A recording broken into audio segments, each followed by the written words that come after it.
तुलसी विवाह की कथा। भक्ति क्रिएशन चैनल में आपका हार्दिक स्वागत है। आइए आगे बढ़ते हैं। देव उठनी एकादशी तुलसी विवाह की कथा, पूजा, मुहूर्त और महत्व की ओर। हिंदू धर्म में तुलसी विवाह का विशेष महत्व है। इस दिन भगवान शालिग्राम व माता तुलसी का विधि पूर्वक विवाह कराया जाता है। जाने नवंबर में तुलसी विवाह कब है? देव उठनी एकादशी के दिन तुलसी विवाह मनाया जाता है। देव उठनी एकादशी के दिन भगवान विष्णु 4 महीने के बाद योग निद्रा से जागते हैं और उसी दिन से ही चतुर्मास समाप्त होता है। इस दिन को देव उठन एकादशी या प्रबोधनी एकादशी भी कहा जाता है। इस साल देव उठनी एकादशी 12 नवंबर को है। इस दिन वृंदा यानी तुलसी माता का विवाह भगवान विष्णु के विग्रह रूप शालिग्राम से कराया जाता है। मान्यता है कि तुलसी विवाह करने से वैवाहिक जीवन की परेशानियां दूर हो जाती है। इस दिन भगवान श्री हरि और तुलसी माता का विधिवत पूजा का विधान है। इस साल 12 नवंबर को तुलसी विवाह का शुभ मुहूर्त शाम 5:30 बजे से है, क्योंकि इस समय सूर्यास्त होगा। इसके बाद से तुलसी विवाह की तैयारी शुरू होगी। अंधेरा होने पर देवी तुलसी का विवाह भगवान शालिग्राम से किया जाएगा। तुलसी विवाह का शुभ समय शाम 5:30 से 7:53 तक है। आइए जानते हैं तुलसी विवाह की व्रत कथा के बारे में। एक बार शिव ने अपने तेज को समुद्र में फेंक दिया था। उससे एक महातेजस्वी बालक ने जन्म लिया। यह बालक आगे चलकर जालंधर के नाम से पराक्रमी दैत्य राजा बना। इसकी राजधानी का नाम जालंधर नगरी था। दैत्य राजा कालनेमी की कन्या वृंदा का विवाह जालंधर से हुआ। जालंधर महाराक्षस था। अपनी सत्ता के मद में चूर उसने माता लक्ष्मी को पाने की कामना से युद्ध किया, परंतु समुद्र से ही उत्पन्न होने के कारण माता लक्ष्मी ने उसे अपने भाई के रूप में स्वीकार किया। वहां से पराजित होकर वह देवी पार्वती को पाने की लालसा से कैलाश पर्वत पर गया। भगवान देवाधिदेव शिव का ही रूप धरकर माता पार्वती के समीप गया, परंतु मां ने अपने योग बल से उसे तुरंत ही पहचान लिया तथा वहां से अंतर्ध्यान हो गई। देवी पार्वती ने क्रुद्ध होकर सारा वृतांत भगवान विष्णु को सुनाया। जालंधर की पत्नी वृंदा अत्यंत पवित्रवता स्त्री थी। उसी के पतिव्रत धर्म की शक्ति से जालंधर न तो मारा जाता था और न ही पराजित होता था। इसलिए जालंधर का नाश करने के लिए वृंदा के पतिव्रत धर्म का भंग करना बहुत ही आवश्यक हो गया था। इसी कारण भगवान विष्णु ऋषि का वेश धारण करके वन में जा पहुंचे, जहां वृंदा अकेली भ्रमण कर रही थी।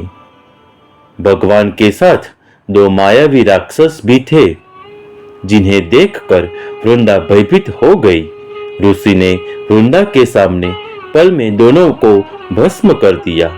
उनकी शक्ति देखकर वृंदा ने कैलाश पर्वत पर महादेव के साथ युद्ध कर रहे अपने पति जालंधर के बारे में पूछा।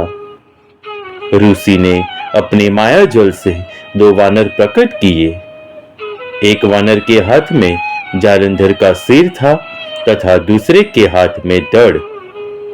अपने पति की यह दशा देखकर वृंदा मूर्छित होकर गिर पड़ी। होश में आने पर उन्होंने ऋषि रूपी भगवान से विनती की कि वह उसके पति को जीवित करे।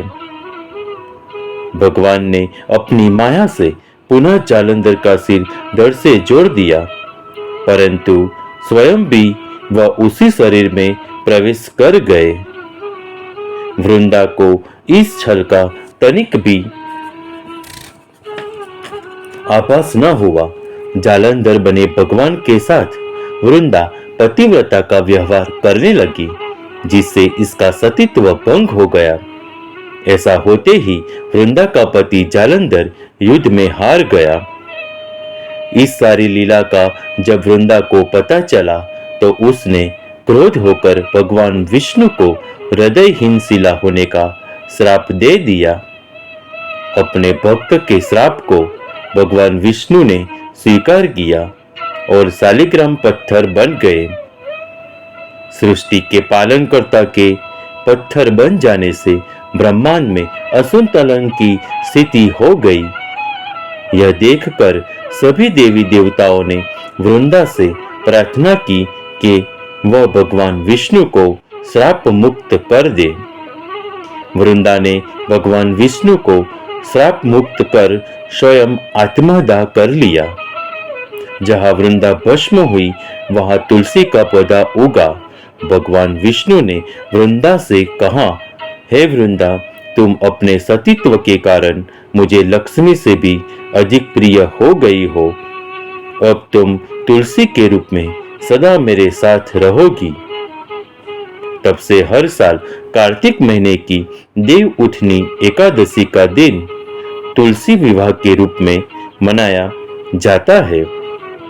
जो मनुष्य भी मेरे शालिग्राम रूप के साथ तुलसी का विवाह करेगा उसे इस लोक और परलोक में विपुल यश प्राप्त होगा।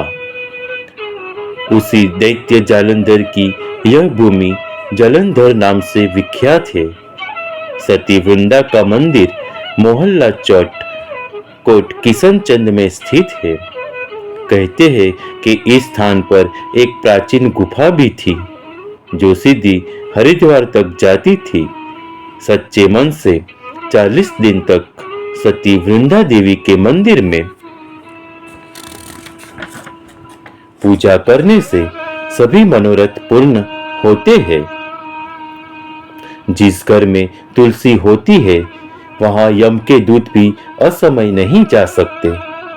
मृत्यु के समय जिसके प्राण मंजरी रहित तुलसी और गंगा जल मुख में रखकर निकल जाते हैं वह पापों से मुक्त होकर वैकुंठ धाम को प्राप्त होता है।